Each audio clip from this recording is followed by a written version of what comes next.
Hello everyone and welcome back to Paul Rogers Gaming. Today we're going to be taking a quick look at all the torture effects in Monster Legends. This is going to be the first part of a two-part series on all of the negative status effects in the game. And status effects are something you really need to understand if you want to be on the top of your game, because there's a lot going on the battlefield. And if you want to be at the top of your game in PvE as well as things like PvP tournaments, getting the most rewards possible, you need to understand what is going on and what these statuses accomplish for you.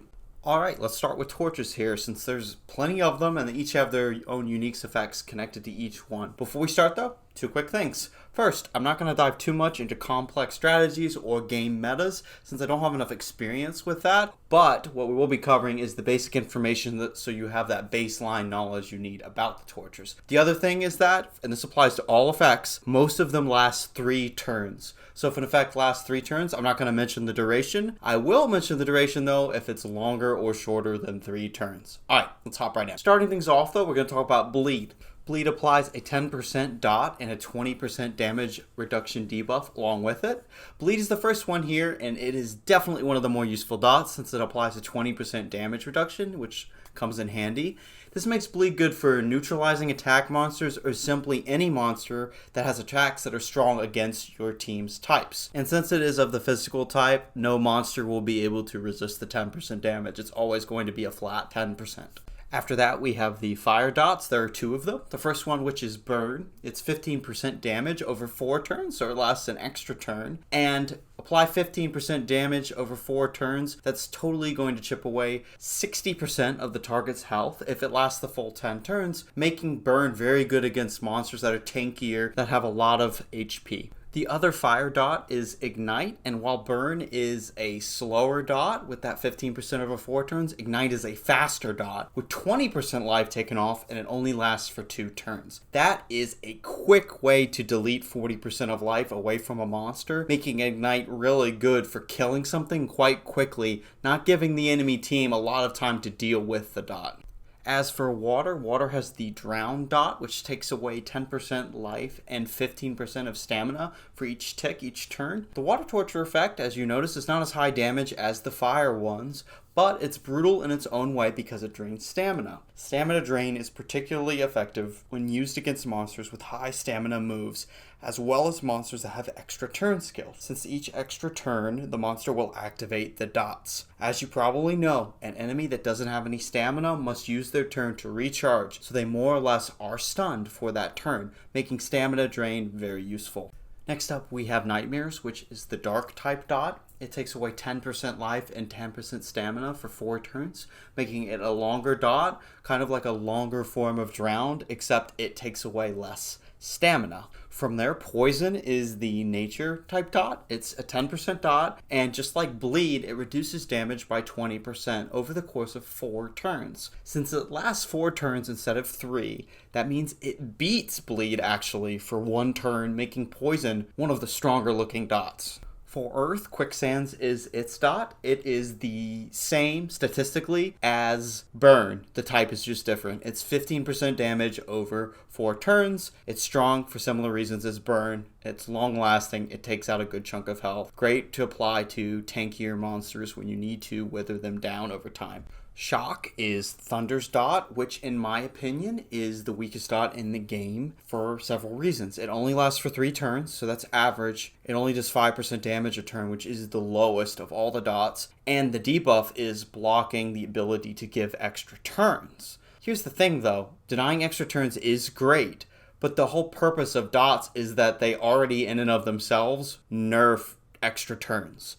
Any dot is going to keep ticking each time a monster takes an extra turn. So having a torture effect that blocks extra turns counteracts the very purpose of dots themselves. So I'm not a huge fan of this one, especially compared to the other ones which mess with stamina and with damage. Sunburn, which is Light's dot, is in a similar situation, but I would say a tad better. Light's dot, Sunburn, takes 10% of life away with each tick, and it applies a 15% reduction to accuracy, which 15%, it's not a lot. It's not that big of a reduction, but at the right place and the right time, it could make a massive difference in the battle. So there's something to be said for reducing accuracy by a little bit, especially if enemy monsters are using a lot of AoE abilities. That way each accuracy roll, there's that little bit of doubt they have when selecting the move. And the last two dots we're going to talk about here are without a doubt very strong. There's no question about it. The first one is Nanovirus. It deals 10% life damage and blocks positive effects.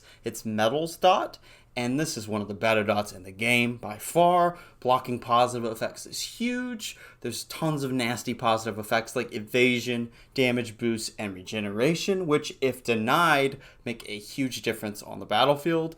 And then the last dot we're going to talk about is Curse.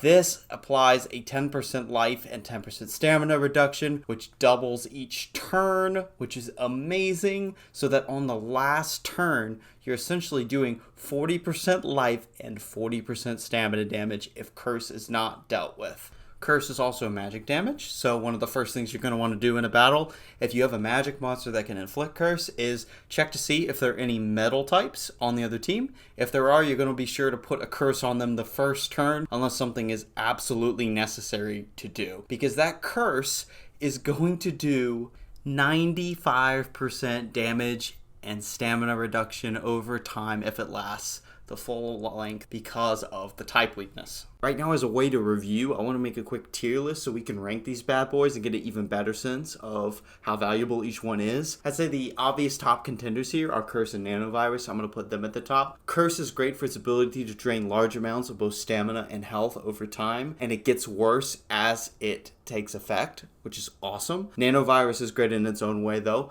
because it not only does damage like a regular dot at 10% a turn, but it also blocks positive effects, which is also huge. Now, if we're talking about average dots, I would throw Sunburn into that category, which is Light's dot. It falls into the average category since the 15% accuracy debuff does not reliably produce value on the battlefield, but there's something to be said for it, so I think it could easily be moved up to the B tier if you really made a strong case for it. Also, in a similar manner, I would say Quicksands and Burn fall into the average category. They're average because the other ones that are above them are so good, not because they're necessarily bad. And I'm on the border with all three of these, honestly, and putting them into the B tier because they are good. They just don't pack the punch that the other ones do. Now, if we're talking about dots which are quite good and they're just behind things like Curse and Nanovirus, I would throw Drowned and Nightmares in that ring. Drowned and Nightmares are good for being able to take away both stamina and health, which is huge. You have two sources of guaranteed value, and for these you're not sacrificing much damage in exchange for that additional ability to drain stamina at the same time. I would say that Poison falls into the B tier as well, because Bleed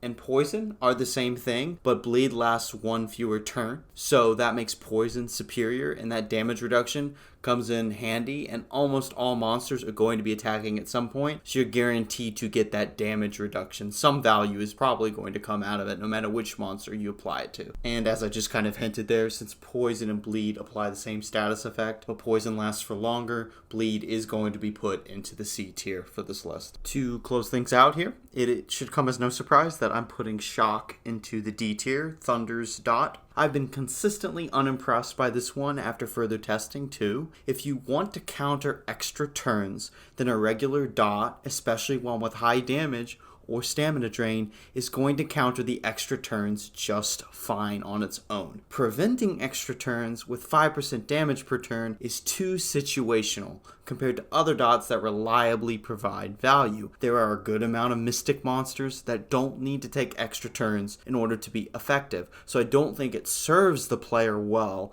to have a dot that is only going to be effective if the opponent has an extra turn strategy. And on that note, I have to say congrats to the Thunder type. It has succeeded in having the worst habitat, the worst torture effect, and the worst mystic monster. Nice. Anyway, that wraps things up here. I'll end things off by saying that most of these dots are in fact quite good. The most important thing to keep in mind is that they ought to be applied to monsters that have a lot of health going on, or in the case of lower damage dots, they should be applied to monsters where the side effects of the dot are going to have the most impact. Example of this is poisoning a damage dealer monster so that the damage reduction takes effect, or using Sunburn on a control monster that uses a lot of AoE abilities. That way there's that slight chance that the AoE ability will miss and the control effect will not take action. I really hope you enjoyed this video and you have a better sense of the tortures in the game. If you made it to the end, be sure to drop a like on the video and comment down below what is your favorite monster type and why. I will see you all next time.